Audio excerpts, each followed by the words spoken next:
We're back here on the Riverhawks Media Network. Diallo gets the ball, heads left, heads to the right. He breaks a couple of tackles, and he could go. He's to the 20, to the 10. Could go all the way for a Boonies Riverhawks touchdown. Man, I'm hungry. And what's this, folks? Change of events as Diallo's off the field. Looks like he's on Iowa Avenue in Muscatine. I think he said something about being hungry. He crosses the street. He jumps the curb. Oh, look no further. He's at Boonies on the Avenue. Let's head inside. What's a pizza? That is an MVP play, and you could be the MVP of your team at home by heading to Boonies on the Avenue in Muscatine. A family restaurant with over 27 big screen TVs, daily food and drink specials to cater the needs of any sports fan, from a rookie to a Hall of Famer. Looking for a night out or a place to watch the big game? Look no further than Boonies on the Avenue, located at 214 Iowa Avenue in Muscatine, or by phone at 563-263-0626. Boonies on the Avenue, proud sponsors of Muscatine Riverhawks football. The Riverhawks Media Network is looking forward to bringing you, the fans, nonstop football action here this 2021 season. But we are also excited to bring you a way to get involved in the action and support a great cause all season long. The Muscatine Riverhawks, in partnership with the Riverhawks Media Network, are proud to bring the season-long donations with our partners of the Ronald McDonald House Charities of Eastern Iowa and Western Illinois.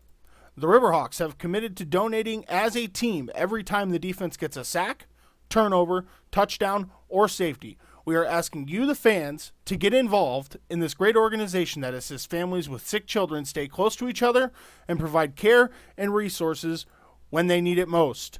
So while you support the team on the field, come support our team in donating to this great cause.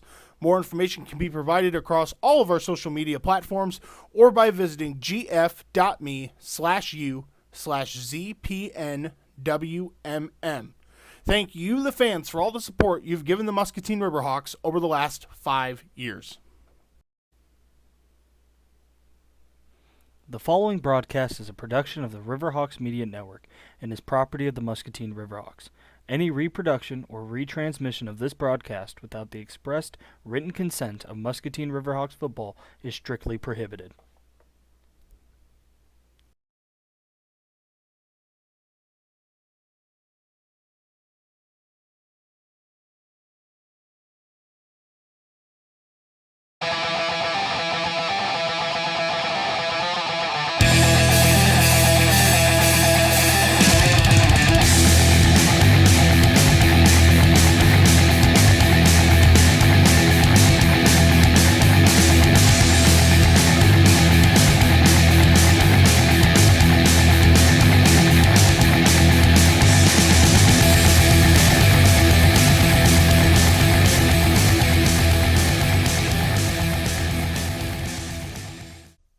Hello, everyone, and welcome to Episode 5 of Riverhawks Weekly. Play-by-play announcer Tyler Bean, former Monmouth College wide receiver Jake Landry. Jake, how are you today, bud? I'm good because we get to talk more football. Hey, never a bad deal with that, right? I mean, we talked football this past weekend with our game in Muscatine, and now we get to talk a little bit more of it, so let's just dive right into it.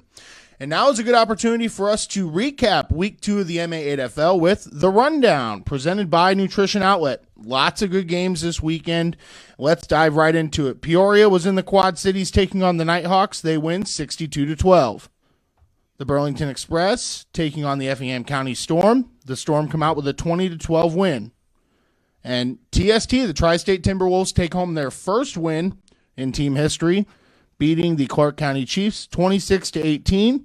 The Central State Savages and MST both on a bye this week, which then takes me into, Jake, obviously our game that we covered this past weekend here, the Midwest Hawks defeating Muscatine 31-30, home opener, military appreciation, lots of spectacles going on behind the scenes, but man, I tell you, what a game, right, partner? Oh, man, that was so much fun to call. I mean, just such big moments there for us to talk about. There's a lot to talk about today that we're going to get into, but overall, just as a spectator, that was really entertaining to watch. Well, you couldn't have asked for a better day, really, outside of the wind.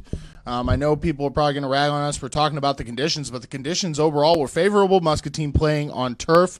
And I guess, Jake, my first question to you is, likes and dislikes from yesterday. I know obviously the score wasn't what we were hoping.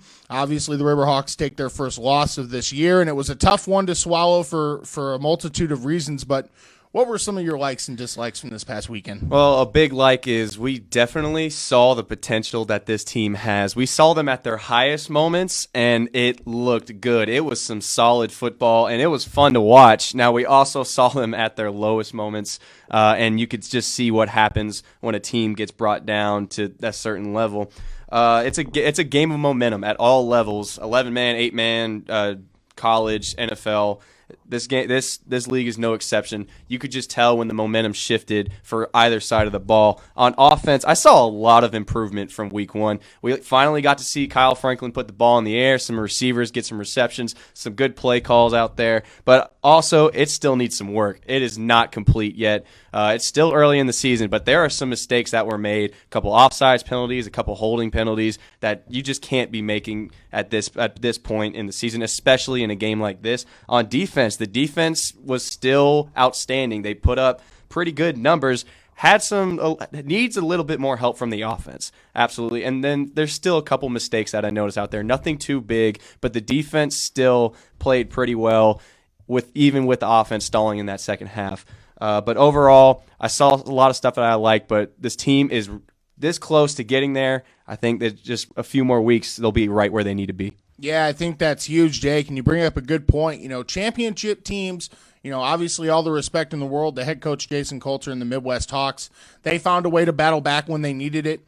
And I think if you're Muscatine this week, it's just going to be a look inward. What do we have to do? What do we have to fix to keep our foot on the gas when we're up multiple scores? Because we know a team like the Midwest Hawks isn't the only competition that Muscatine's going to face this year in a daunting MA-AFL schedule. It's going to continue to happen every single week. This league, I tell you, gets more and more competitive each year that I'm a spectator or I'm a coach or I'm a broadcaster watching it. It continues to build. And championship teams find a way to face adversity and get over it, and they're going to have to get over it quick. We'll talk more about that later in the Week 3 matchup for the Muscatine Riverhawks. And, that's the thing. It was the third quarter.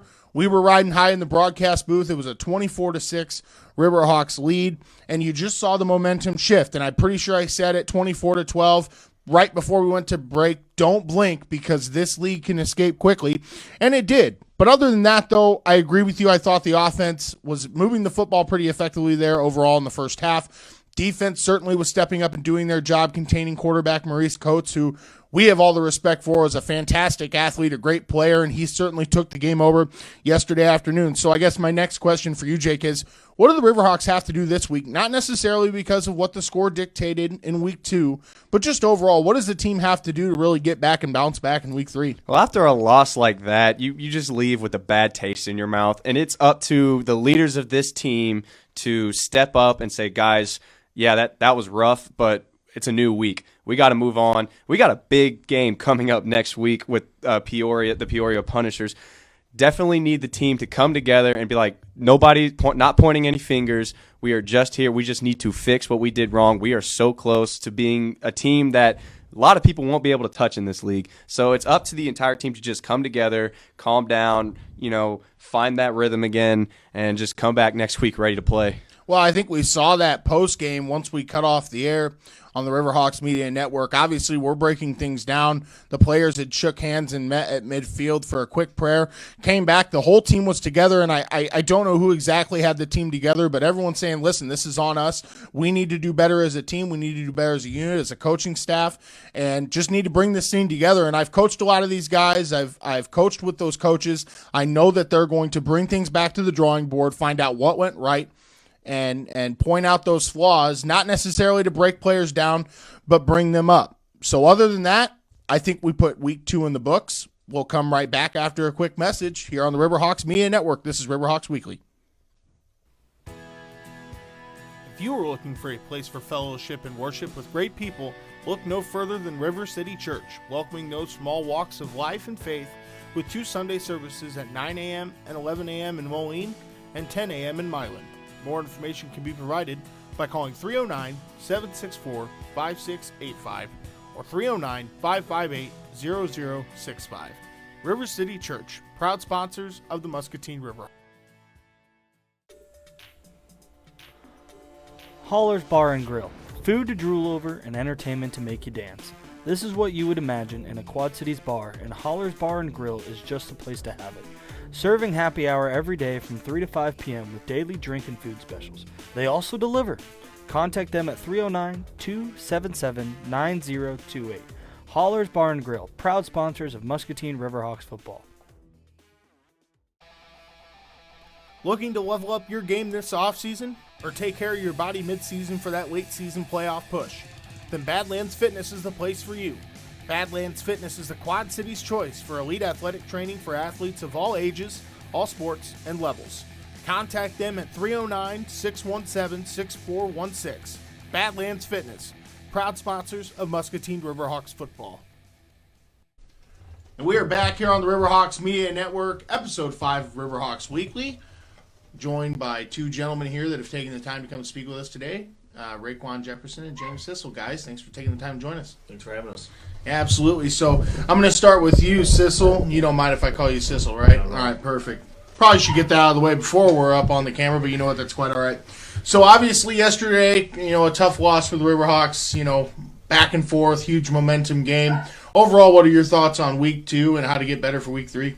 I think it was a great game. We battled all the way through, maybe not so much towards the end, but all in all, I think we stuck together. We stood by each other's side and had each other's back. We didn't fight too much, and that's really what we need to do, continue to have a winning attitude. Yeah, I brought that up earlier on the show. It sounded like after the game that, you guys got together and just had a talk with each other about how to rally each other up for week 3 and, how to move on from this loss. And so did you take anything away, maybe what guys stepped up and had some words to say for the team overall? I think that was Vu that really stepped up and took the group in like that. And then I know there's a few other guys. I think Devontae had some words, and then Wesley Stewart also stepped in because he's going to be coming back to our team now.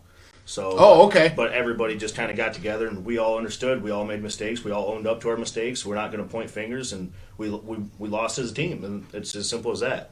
Yeah, that's awesome. I actually didn't even realize that Wesley Stewart, the cornerback, is going to be coming back after the bye week. So that's huge news. I've coached Wes. I love Wes, and he's got a light up. He's got a light of fire under himself, and the fact that he's coming back is big for the team. So good to hear. All right, to you, Raekwon, big man. So we're going to kind of piggyback off that question a little bit. So after a game like yesterday, what does the team have to do to bounce back? Because we got a big week coming up against Peoria.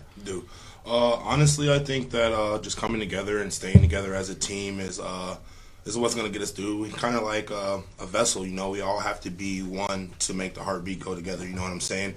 And when we have little mistakes that kind of make us question what we're doing, you know what I'm saying? We have to have the guys next to us and the guys on our sidelines, our coaches, etc., all come together and be like, yo, we got this. Let's lock in and focus in, So definitely, this is the biggest team sport out there. In my opinion, football, everything has to click, and it starts with, every man do their own job.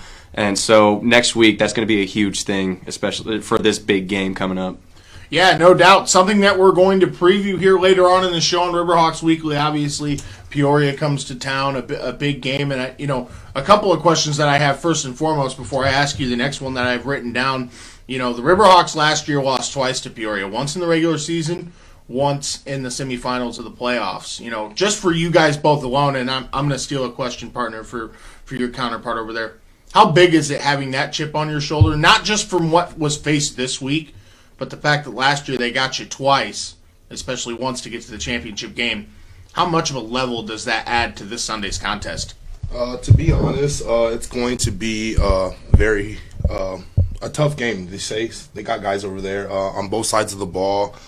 We can start with Crosby as a lineman. We can start with Lockett. They have Carroll.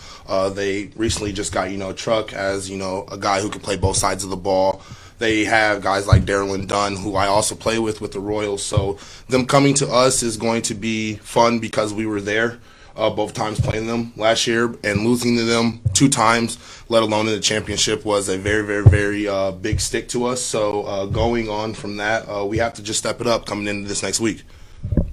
What about you, Sissel?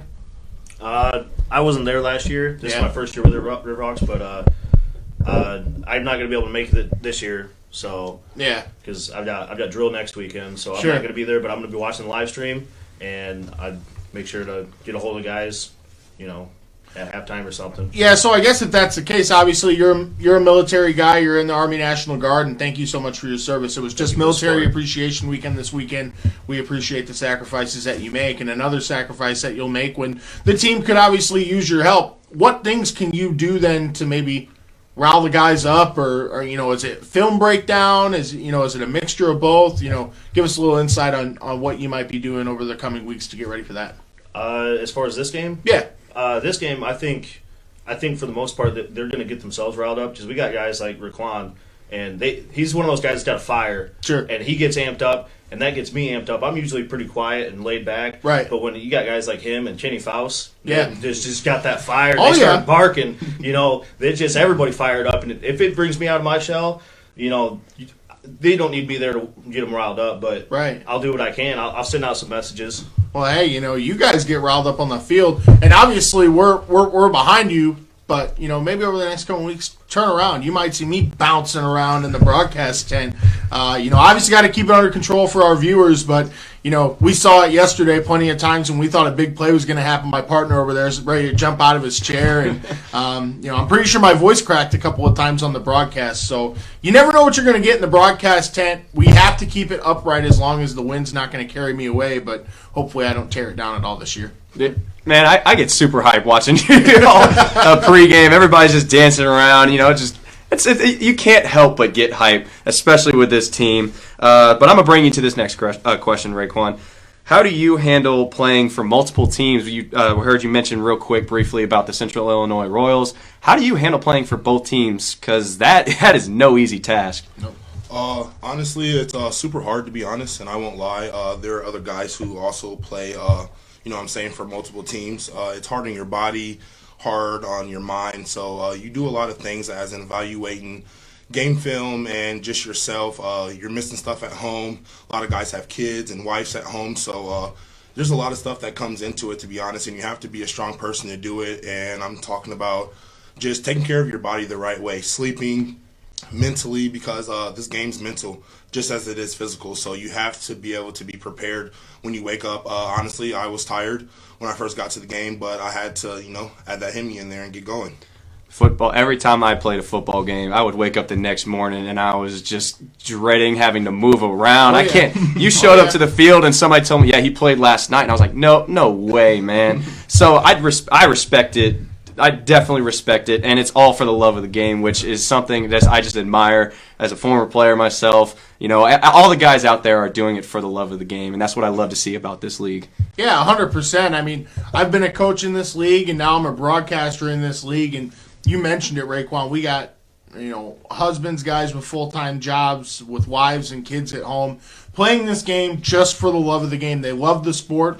And I think over the coming years, we're going to continue to see the league grow into a level where, guys that are watching this broadcast at home go, you know what, I'm ready to put the pads on, give it another grow. Hey, I'm ready to put the pads on. Easy, partner. We still got you for a few more weeks here on the Riverhawks Media Network. James, my next question's for you. Who do you emulate your play off of? Just anybody. It could be high school, college, NFL, semi-pro, anybody. Who do you like to emulate your play off of the most? As far as a defensive player, because I grew up always being on offense. Sure. I didn't start playing defense till coming to this level. But always guys like Bill Romanowski. That's why I picked number 53. Okay. He's just, in his book, I've been reading his biography, and he talks about not being the most athletic, and as he aged, he had to take advantage of just being more physical. Sure. And just doing the intensity. So I grew up watching guys like Bill Romanowski, Ray Lewis, Warren Sapp. Those guys are just on a whole other level as far as being intense on the field.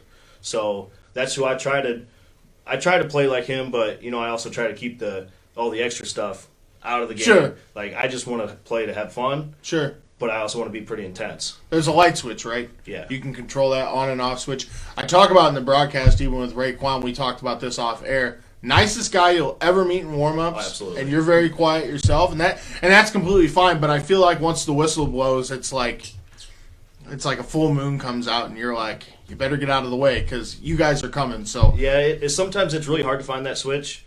Mentally, like Raekwon was saying, you just don't find that switch some days. Sure. Other days, it's harder to turn off. You got guys like always on the sideline yelling, hyping you up. And it could be on a nothing play like just yesterday. Chaney Faust is calling me from the sideline every time I was on the field, yelling for me to do something. I'm like, I got to do something. Right. Chaney's going to attack me when I get off the field. And that man scares me. I hate lining up on him when we're in practice and he plays offensive line. I hate it. Yeah. Same with Raekwon. I hate lining up on him. He's one of the biggest reasons I came to this, as far as not wanting to play against another player. Yeah. He's one of the biggest reasons. Him, you got Lodgy. There's no way I'm ever going to tackle that man in a game. Right. And, we just got too many ballers on this team that I wouldn't be able to go against or I wouldn't want to go against. Right. But, well, hey, there's a reason why I stick around the broadcast booth. Whether you continue your playing career or not, no foreshadowing, ladies and gentlemen. There's a reason I stay in the broadcast booth, and that's just because I don't have it in me anymore. So, good insight there. I mean, we'll see. It's all up in the air right now. I'm just, I'm gung-ho on football right now, and I didn't get to play my senior season, so I'm thinking, I could do one more, but we'll talk about that in the future. So, kind of piggybacking off of your question, you play both sides of the ball, not just on two teams. So, who do you model your game off of, offensive and defensive wise? If I'm gonna go with offense, I'm old school, so I'm gonna go with a guy like Jackie Slater. And then, recently I fell in love with AD, Aaron Donald, just his relentless effort on the field. He's always attacking the ball, so I like AD. He's one of my guys. I could also go with a guy like Tuck, you know what I'm saying, in his prime. So, yeah. Yep. I got you. So, I don't get to break this down today on Chalk Talk, but there was one play yesterday, and your inner Aaron Donald came out. You trucked the center, you trucked the running back, and you got to that quarterback, and let me tell you, I was so hyped up in the booth about it. I could not stop talking about it. Super exciting to watch. I can't wait to see more of it next week for sure. Oh, yeah. Absolutely. And James, I've got one final question for you, and probably the big thing on everyone's mind, how do you think the team's going to overcome the tough loss yesterday and move on and get a win against not only probably one of the best teams in this league, but in my opinion, one of the best teams in this country right now? I don't think there's really that much to overcome because we're over it. It was yesterday. Yeah. We came together as a team after the game was over. We're moving on. We're looking forward to the next game, and I don't really think there's anything to even worry about overcoming. Hey, excellent. And not a better answer, I guess, in my opinion. Just, it was so night and day from that 24-6 lead, and it evaporated so quickly. So let me rephrase my question. What is it in this team that's going to necessarily transition themselves into we're the team of this first half and not necessarily the team of the second half?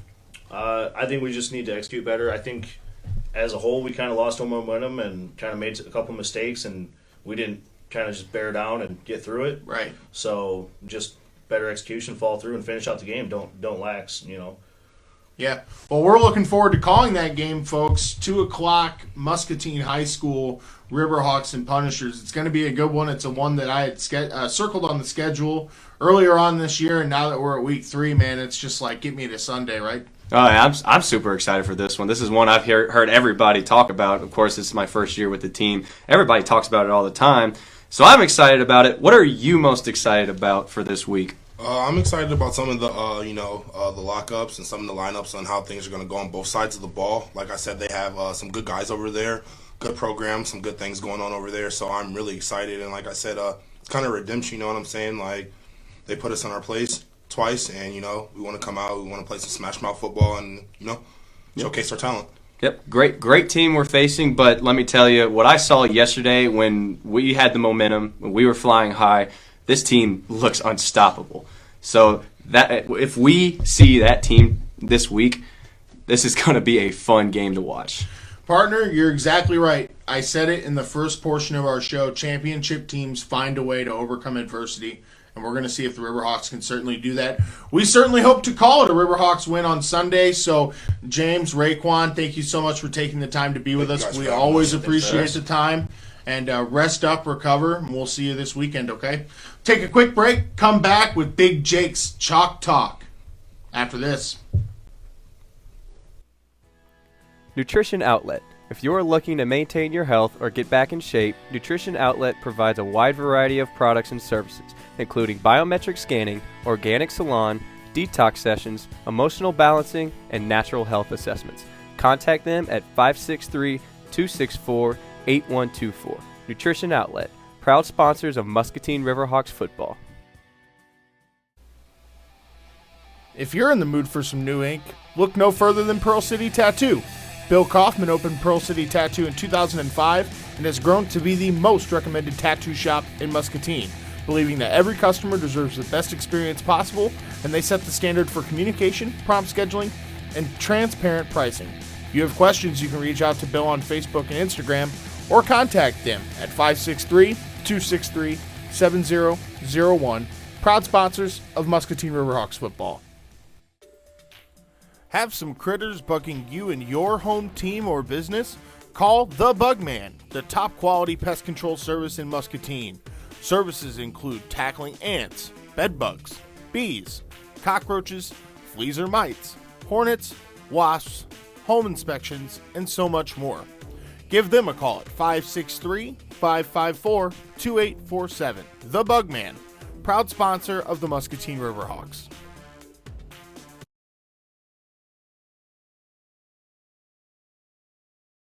And welcome back, and I'm going to bring you another segment of Chalk Talk with Jake Landry, your color commentator, brought to you by All-American Diner.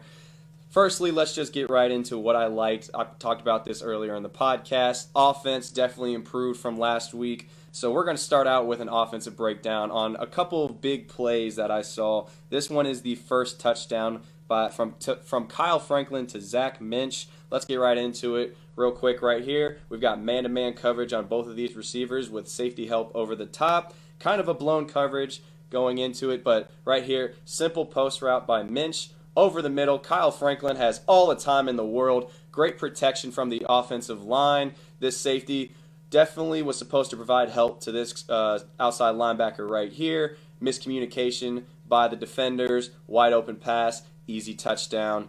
Like to see more of this, especially with that protection right there. Definitely something to improve on and go off of going into next week.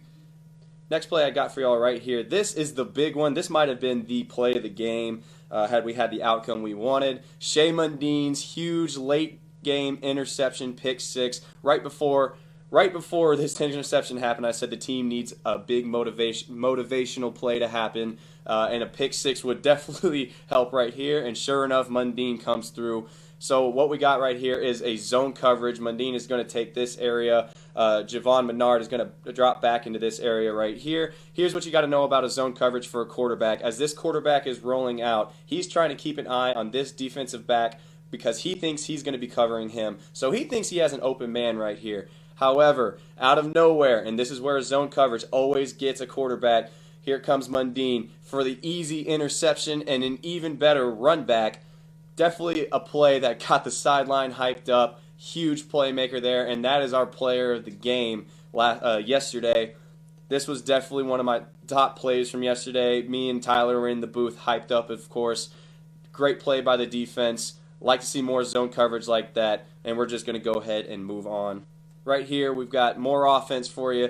This is right out of the half. This is the quick fire touchdown that we needed right over the middle. Keep an eye right here. Laji Diallo coming out of the backfield, moving into the slot. We've got man coverage by the defense. And also, I'll keep an eye right here on Kyle Franklin and his performance on this play. So just another simple crossing route, post route. Safety was supposed to have coverage on Diallo. He's running across the middle for an easy touchdown on that route, wide open. But here's what I love about this play. Kyle Franklin gets a little pressure on the outside on his first look, but notice his head. He doesn't tuck it and run. He keeps his eyes up and steps up in the pocket just to put it over the top. Keeping your eyes up as a quarterback, if you're a scrambling quarterback and say you're a young kid learning the game, this would be a play to watch. Keep your eyes up, find the open man for the nice, easy touchdown right out of the gate. That was definitely the offense we liked to see yesterday. A little bit stalling later in the half, but if they come out next week against the Peoria Punishers, I can't see this offense having a rough day at all. Let's move on to some special teams. Everybody gets love this week, as always. So right here was a good return. Zach Minch with another huge play. He had himself a great game. 2 receiving touchdowns. The man can do it all. He's returning a kick this week. Right here, he's going to go ahead and return that kick. And what I want everybody to notice right here, every single jersey, black and yellow, is going to put a head on a hat and block. That is what a good kickoff return needs. So everybody is making contact. However, the only thing I want to point out, there's an open hole right here. Minch cuts up in that hole. He's taking it to the house. He's not getting shoestring tackled. But that's okay. He breaks to the outside, runs across the sideline, and barely gets caught right here. I'm telling you, if he hits that hole, he scores, but puts the Riverhawks in great field position. That's what you want out of a kickoff return. I'd like to see more of that going into next week. And finally, one more big play for y'all. This is one I got so excited in the booth about. I just had to show y'all absolutely on this one. Big man, Raekwon Jefferson, making big plays. This is a guy we've been talking about since camp. So right here, you're going to get 2 big men, Devin Davis and Raekwon Jefferson, running what is called a stunt on the defensive line. So they're going to switch. Usually what Raekwon would be doing is rushing this gap right here, and Devin Davis would probably go on the other side, but they're going to do a quick switch right here. He's going inside. He's going to come outside. That is going to confuse the offensive line to open up Davis. However, pure athleticism from Jefferson here. He has two or three guys on him, blows up the first man at center, and then right here blows up the second man at running back to get to the quarterback and make the sack. Definitely another play I got super hyped for. Just pure athleticism, pure size and strength going to get that quarterback. Also his teammate on the Central Illinois Royals. Great play right there. Look at him getting really hyped on the super celebration right here. Something we love to see. That's the kind of player that Jefferson is. He's electrifying. Keep an eye out for him. And that is all I have for you on Chalk Talk this week. Thank you so much for joining me, and we will be right back. From maintaining that perfect smile to the most complex dental needs, Parkway View Family Dentistry is committed to providing you and your team with safe, gentle, and high-quality dental care. Sensitive to your needs, it is their goal to make you feel comfortable visiting their practice while providing the best possible care. Open 8 a.m. to 4 p.m. Monday through Friday. More information can be provided or schedule an appointment by calling 309-792-0513. Parkway View Family Dentistry, proud sponsors of Muscatine Riverhawks. The Quad City Insulators. With over a decade in home comfort, the Quad City Insulators exist to serve the needs of their homeowners, architects, farmers, and business owners. The amount of money that is wasted due to heating and cooling loss has created a strong demand for not only their superior products, but superior workmanship. They can be contacted at 309-373-0505 and are proud sponsors of the Muscatine River. If you're in the Davenport area, check out the Dam View. Welcome to your favorite dive bar tucked away downtown. They host a wide range of beers, many of which are local, as well as daily specials, good service, and a large patio. Contact them at 563-324-4434. Proud supporters of the Muscatine Riverhawks. And welcome back here to the Riverhawks Media Network, partner. Great job there on the Chalk Talk, breaking down a very close game last weekend, and ultimately brings us into our discussion regarding this week. Week 3 here in the MA8FL. The Riverhawks get no week off in this league, and they certainly don't this weekend, this Sunday, with the undefeated and defending champion Peoria Punishers coming to town, and I know you're looking forward to the broadcast. Oh yeah, this is the one from what I've heard, I spoke about in the interview for a little bit, is the big one. They love playing this team. Not to mention, power rankings came out today. They're number 3 in the country, so this is going to be a huge test for the Riverhawks. Yeah, no doubt. I know a lot of guys on that sideline: Michael Kerr, Larry Carroll, Nicola Spiller, Kirkland Grant, Keegan McIntosh, and ultimately, Andre Locke, the big quarterback with the big arm, another dual-threat quarterback that the Riverhawks are going to have to face this weekend. No hands off, really. I mean, this is just going to be the type of offense and the type of team that will physically dominate you if you don't bring your A game. And Eric Johnson and his coaching staff certainly have their work cut out for him this week. Yep, for sure. One big thing is like I said before, we have seen this Riverhawks team at its full potential. We saw it this week, and it's exciting to watch. So I think they are fully prepared to play anybody in this league. It's just they got to work out those kinks that I was pointing out in the Chalk Talk. There's some stuff I was talking about before this segment. There is so much potential with this team. No matter who we're playing, number 5, number 3, number 1, Riverhawks are going to come and they're going to battle. Yeah, you're absolutely right. And if you look at it over the course of the last 2 weeks, partner, the Riverhawks really didn't put a good first half together week 1. And this past weekend, they really didn't put a good second half together. Yeah, you're previewing my keys to the game already. Well, and it's going to be the challenge for the Riverhawks when they need it most against one of the best teams in the country like Peoria. How can you put a complete game together? And we talked to James Sissel and Raekwon Jefferson tonight about, what is it going to take for you as a team to come together? And, they talked yesterday after the tough loss. I'm sure they've talked to each other today. A lot of those guys being Royals players and Riverhawks and Punishers, we're a lot of familiarity. Raekwon talked about that tonight. You got to put a complete game together, and there's not going to be a better time to do it than this week with a team in Peoria that will dominate you in offense, defense, and special teams. Luckily, home is on our side. This past weekend is on our side because I feel like the Riverhawks were really running away against the Midwest Hawks and got a little piece of humble pie, if you will. So we're looking forward to bringing you that broadcast, partner. Anything else you want to do tonight before we wrap up tonight's show? I just want to point out, it's all about momentum. Football's a game of momentum, and that is what this team is going to need to do. They're going to, if they lose the momentum, get it back. I saw a lot of, I guess you could say, freaking out on that sideline or during the game, a couple mistakes that you could tell something was going on in players' heads. If you lose that momentum, everybody's got to rally around one another and get it back, and that's the key. That's going to be a huge key to winning that game this weekend. The message today, folks, championship teams find a way to face adversity, and the Muscatine Riverhawks are going to have to do that this weekend when they take on Peoria. So other than that, from my partner here in the broadcast tent and here in my dining room, Jake Landry, this is play-by-play announcer Tyler Bean saying so long until this weekend, folks. Punishers, Riverhawks, 2 o'clock right here on the Riverhawks Media Network. Your Riverhawks face the Peoria Punishers this Sunday at 2 o'clock. The game will be held at 2705 Cedar Street, Muscatine, Iowa. Pre-game show will start around 1 o'clock with the re-airing of our podcast. Riverhawks, Peoria Punishers, this Sunday, 2 o'clock. We'll see you right there, right here on the Riverhawks Media Network.